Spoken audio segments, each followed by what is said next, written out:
What are some of your country's oops moments in history? Iraq has weapons of mass destruction. Still looking for them though. We went to war against some emus. Oops. Killing a ton of Swedish nobles in Stockholm, leading to Sweden breaking free from the Kalmar Union, resulting in Denmark's inevitable fall from being one of the great powers in Europe.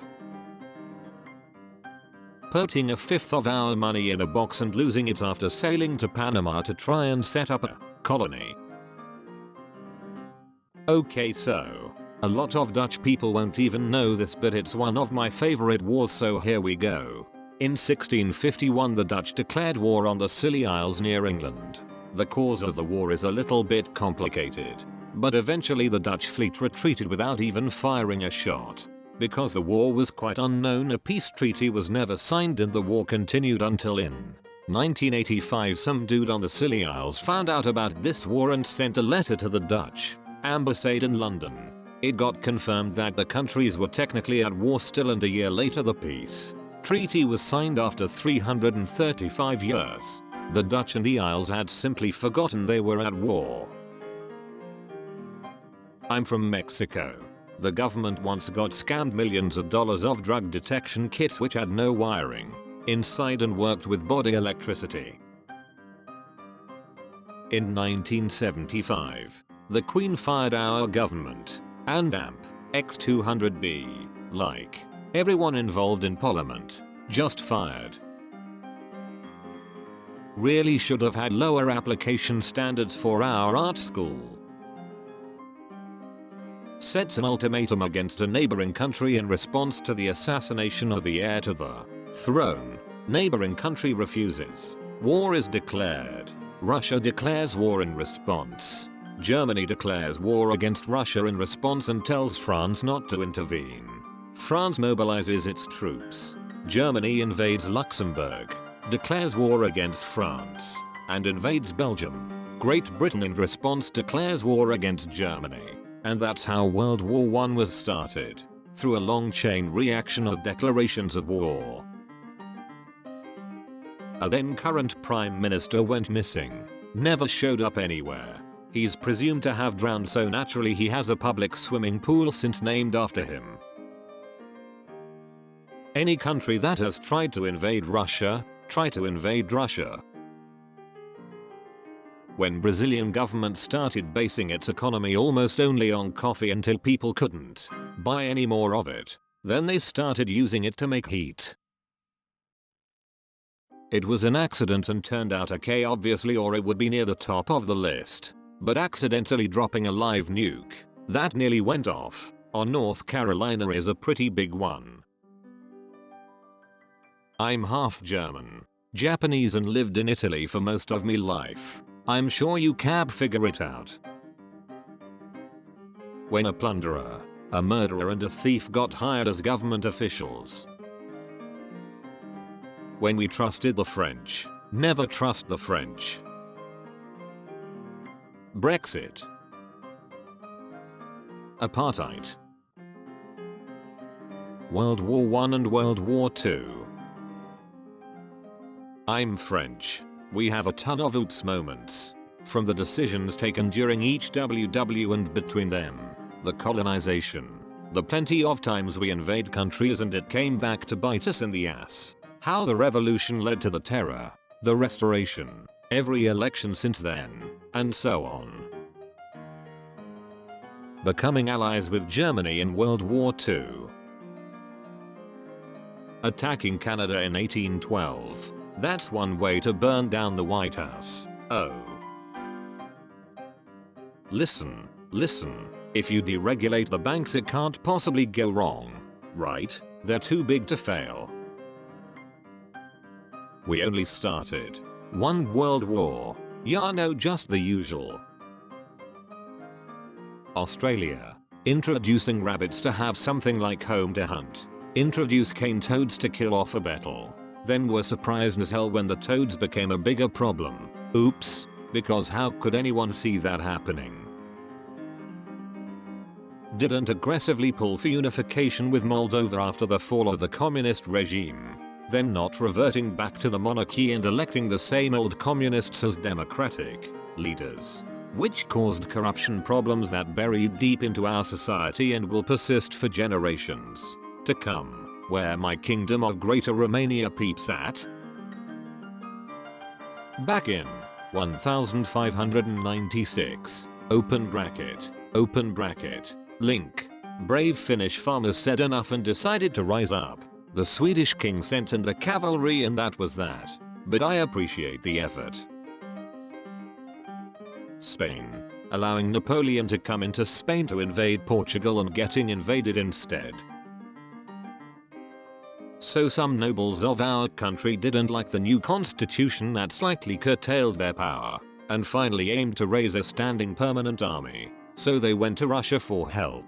End result, they ended under one of the three absolutist empires with no power whatsoever. All that time when we could have made an union span in our country, Hungary, Sweden and Russia, but ducked it up and ended up with nothing. Or the conquest of Moscow for 2 years, after which we just left. Or deciding that small poor Prussia is nothing to care about and left it to its own devices. Or having the Swedes roll over our country because nobody really gave a shit. Or deciding that telling Hitler to basically go duck himself instead of signing a non-aggression pact was a good idea. Okay, where do I start? Well, one of my favorites is that we outfitted our soldiers in wool uniforms in hot weather down south when we went to war against ourselves. Please don't get mad at me for historical inaccuracies oversimplifying. I just didn't feel like getting into the complexities of the American Civil War. Well, there have been a few, but denying Hitler from Art Academy was quite an oopsie, I guess. When the US accidentally dropped a nuclear bomb on South Carolina, I'd say that's one hell of an oopsie. As an American, I would like to say oops to the natives and slaves. Australia, lost war against emus, constantly reminded by internet. From Thailand here, our government messed up two things, and GT, the education system. Quite similar to USA's education system, but worse because the system hasn't been updated since the Cold War, complete with nationalist propaganda, old teachers and redneck principles. And GT, public transport. Our country almost had a metro system in the late 1980s, but it got cancelled in 1992 because of bureaucracy, and they decided to invest in road transport, which also failed. And 30 years later, in 2019, our country still had 50-year-old buses running around Bangkok with no AC, with rotting facilities, train stations and even our biggest airport.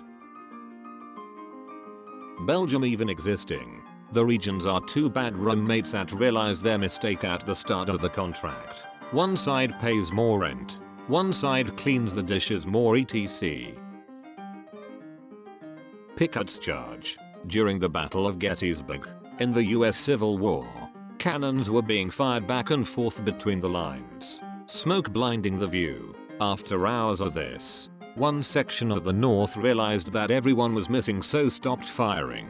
With the bad vision combined with long distances and loud cannons, only the center stopped firing. Meanwhile, the South realized that only one section stopped firing, assuming them to be dead. So under the cover of smoke, the South decided to sneak up on the North in what is now known as Pickett's charge. After getting more than halfway across the field after a windless day, a gust of wind blew through the battle, instantly clearing the smoke, revealing the Confederacy with their pants down and a very much alive North. You can imagine what happened next.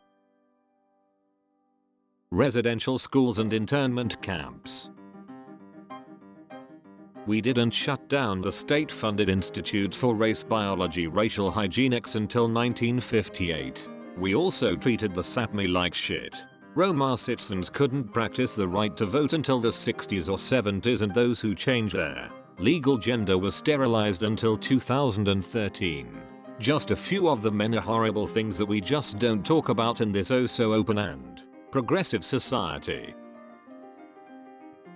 We managed to elect an orange idiot with an ego the size of Texas as president, and simultaneously convinced a good portion of the younger generation that our votes don't ducking matter.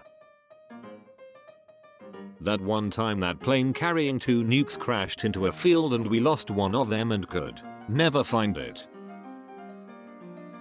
Apparently, the guards were sleeping late at night near the front in Texas, so they captured our main general. At least he was dressed up in uniform. That's what they said. The Dutch-English War, they had more ships but we had one smart admiral. The Dutch-Indonesian War. Basically the Dutch version of the Vietnam War, including the part where the U.S. says to quit it. A lot of people died there. The Dutch-Spanish War. Incoming enemies just flood the battlefield. When a lot of miners thought fool's gold was the real deal. I'm British, so most of our history is an oops moment of some sort. Joining the losing side in the war twice. The Croatian nobility was tired of the Ottomans going through liquor and Gorski Kotar and robbing people, so they waited for them in the battle on Grabovsko Polje 1493. Long story short, more than 2/3 of Croatia was taken until the battle in Sisak on 1593, exactly 100 years later. After that, Croatia started getting land back. Saying POCR 3/5s of what a white man is. Slavery. More slavery. Institution racism after slavery was over. Jim Crow. Trail of Tears. As of yesterday. Finding a man whose Navy SEAL teammates would sabotage his gun and fire warning shot at civilians so that he wouldn't shot them. Not guilty of stabbing a POW 15 times. Then posing for a picture with their bodies and having the president congratulate him. Our president is an Oompa Loompa and a liar. So there was this guy named Gavrilo Princip. We lost a war against emus. Lost it. I'm Irish. So pretty much anytime we thought England wasn't trying to be a total dick to us was an oops. Face with tears of joy. Trying to fight emus. Operation Cottage. The Harlem Hellfighters. If you go by public opinion at the time. Slavery. That time we almost nuked North Carolina, they never did find the bomb. Bay of Pigs invasion. That's all I can think of off the top of my head. Allowing Sir Radcliffe to decide our country's future. 1933. I'm German. I think that's enough information. Well, I feel like slaughtering 60 million people in Congo is a bit of an oops. The division of 1947. From France, selling lands to the US. We lost a war to some tall birds, so also ducked with the owners of the land way too much. Sorry. So in the US, and particularly in my home state of Tennessee, we have one of the 3 sites of the first nuclear bomb. See the Manhattan Project. That's a pretty big oops by itself, but then they kind of sort of forgot about it until the early 2000s when that part of Tennessee had to be evacuated while they assessed. I remember having to go an alternate route because the route we used to travel on usually contained the building. I never knew, and I guess a bunch of other people didn't either. La Armada Invincible. Holland. We swapped New Amsterdam, later known as Manhattan Island, with the British in exchange for what is now known as the country of Suriname. No disrespect to my brothers from Paramaribo, but we got a shitty deal. I'm Filipino, and the biggest oof it made was, I guess, being free from America. I get it's a good thing as well, but if we stuck to America we wouldn't have to deal with all this pollution. But then again, Trump.